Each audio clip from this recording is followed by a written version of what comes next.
Hi, my name is Tim Fuller. I am your student's advanced placement human geography course teacher. I want to welcome you to Back to School Night, and I'm going to get started so I don't use too much of your time, okay? So first of all, I'll post the slides I'm going to go through, and I'll even let you read my script, which I'm probably already deviating from, but I'll post all that stuff in our Canvas classroom, okay? So real fast, I'm gonna skip around a little bit. I have more detail than I probably need. Sharing your screen here, AP Human Geo. First of all, let's just point this out. Everything you need is in Canvas now. It's our new platform. So if you need to get in touch with me, email Mr. Fuller down here. It'll take you to me. We have students who can get to their feedback, grades. What else? All your assignments every day. Kids start right here. And your syllabus. I'll post the links and all that stuff somewhere in here. But the good news is, look, this is standard across QL, so the kids are comfortable with it. And I think it's really helping the kids smooth this transition into distance learning. So if I'm looking at my script, what I'm supposed to talk about here real quick is what courses I teach and sort of my background in school. I'll show you my slides real quick. I don't want to spend too much time here. I hope I have the right slide in here. Nope. So that's it. And I've been a teacher for 7 years at QL. I worked somewhere else before that. I did work for government. I also was working for a big consulting firm for many years. Second year teaching. This is my second year teaching AP Hug, as I like to call it.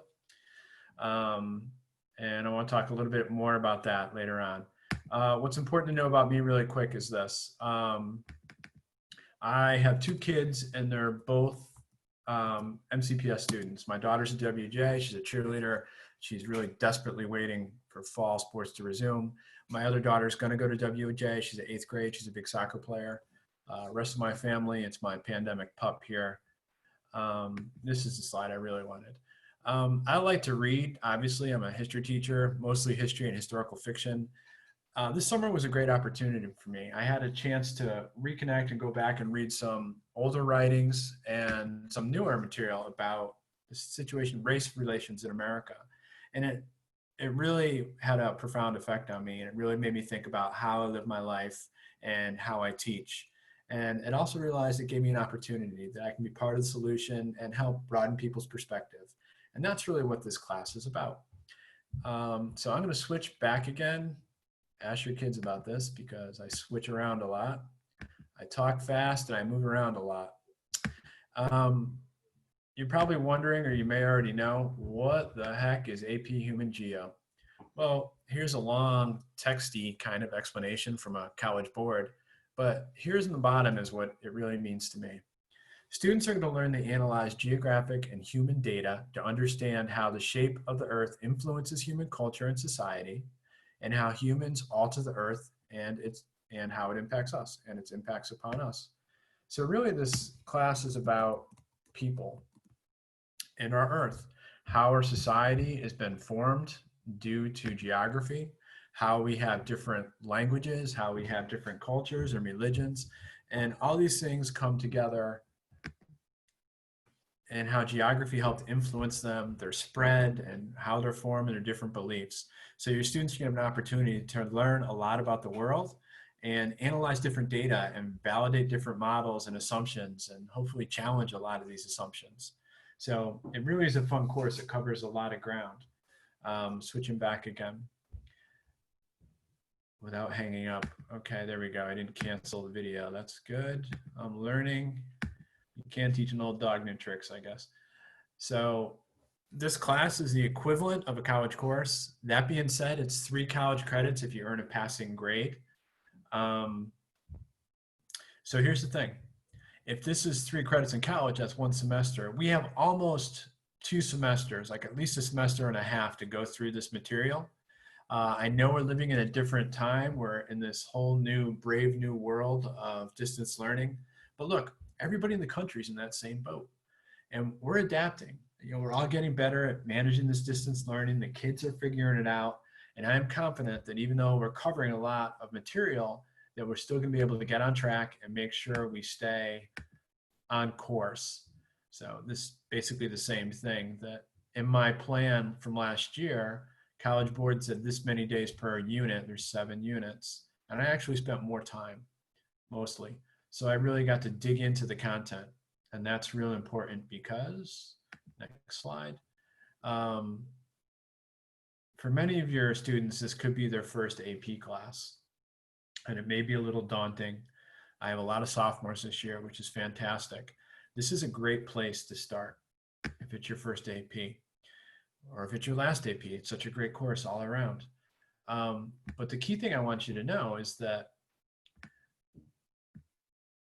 why this course is so great, in addition to the content, is that you have the opportunity to really do well in this class. Because the College Board, right, they're giving this test to thousands of kids across the country, so they have to keep it fair. So how do they keep it fair? Well, basically they tell everybody what's on the test. I mean, that sounds kind of obvious, right? But so they tell you what they're going to study. They'll give you key terms and like concepts. And so the deal is that in order to make sure that we stay on pace, like I said, we have more time than we need, we have this excellent opportunity. And what this is that kids, the way we structured this class to get around distance and only meeting 2 days a week, we're assigning homework for the kids at home. So I'm skipping around. I got off my own script, darn it. So what we're doing is assigning the kids reading at home about all this essential knowledge. And if your students have had AP World or AP US History, they do the same thing. They're called key concepts, but they're a paragraph of information. AP Human Geo is so straightforward. It's things like this. 2 types of maps include reference and thematic. So we're going to spend time learning what those are. You're going to practice those. You use them all semester.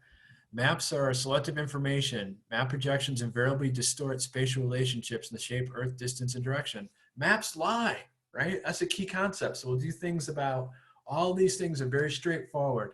Kids are going to read at home the textbook. And what I've done is I've taken this new textbook. Darn it. That you guys can pick up next week. I'm working on getting a digital copy. It's a nightmare dealing with book companies. So they can read through the textbook. It goes back to each of these essential knowledge. And then I augment it in class.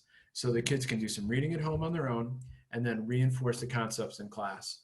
I am very confident and excited about that because last year, share,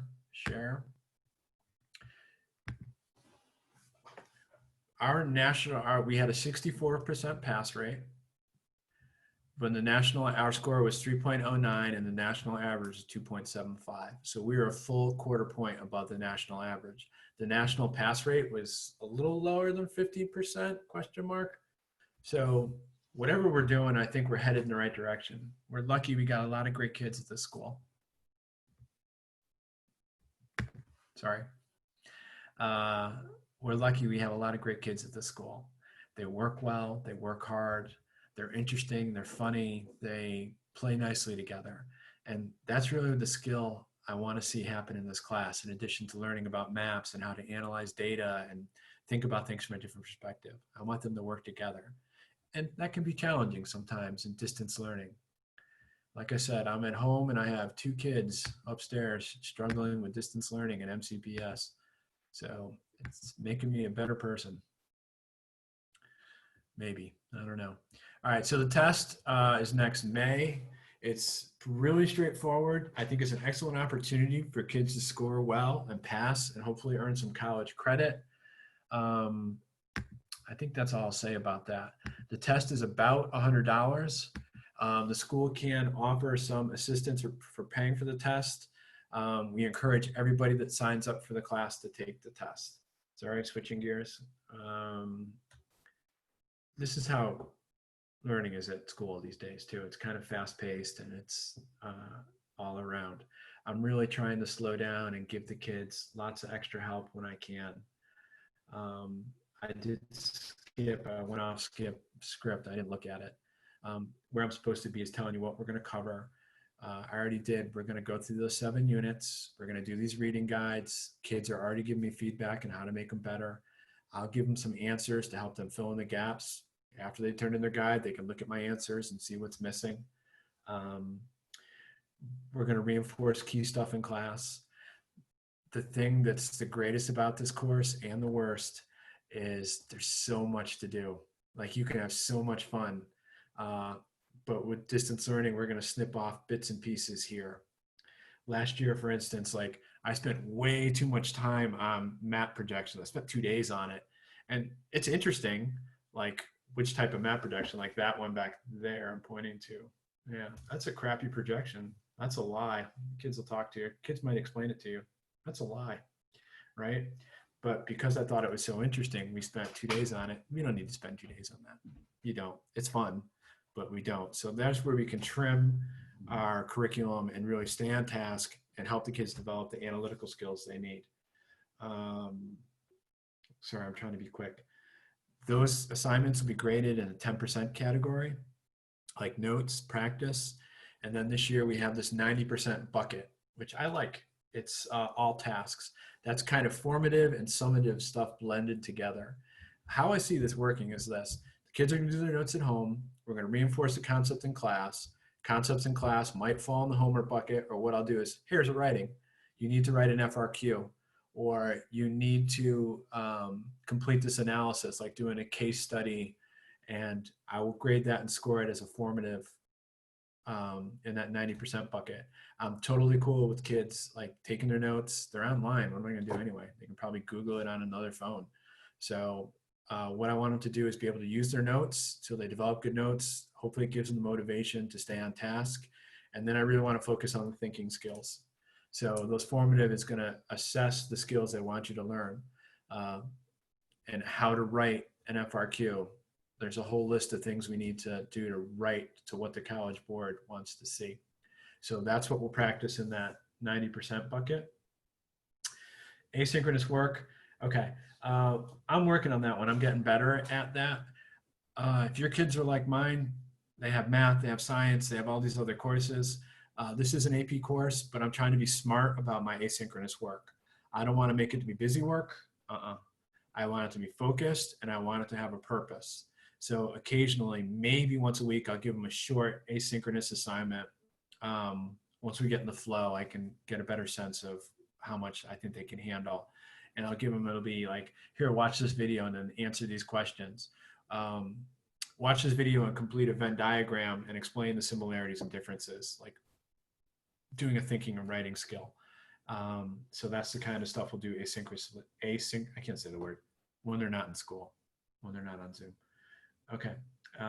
Materials, textbook. I'm trying to get a digital copy. This will be available next. Oh, that's the wrong textbook. Put it down. You know, textbook. Sorry. You can get an AP Human Geo review book on Amazon. You can probably buy a used one real cheap. I recommend the AMSCO book. I can tell the kids in class, or just email me and I'll send it to you. I would buy a used one. And then finally, I'm sure I left stuff out. This is kind of a, so just email me. It's on that Canvas page, Tim Fuller. I should have wrote it on the board behind me, my whiteboard. It's Timothy_R_Fuller at mcpsmd.org. I'll put it on my notes and in the slides, okay? All right, again, sorry this went kind of long and it was rushed. I wish you the best in your back to school night, and please reach out to me. Oh, one more thing. I just thought of this. Encourage your kids to reach out to me in office hours and talk to me. My kid, one of my daughters, doesn't like to do that at all, but I'm hoping with the sort of Zoom one-on-one, it makes the kids a little more comfortable. I may look a little ugly and it's kind of scary, but I'm not. I'm love having students come into those sessions and just talk and ask questions. And if they're not comfortable with that, email me. I mean, I'm doing a million things. We all are, but I always have time for students. So encourage them to reach out. Okay. All right. That's it. I'll let you guys run. I hope you have a great back to school night and a great school year.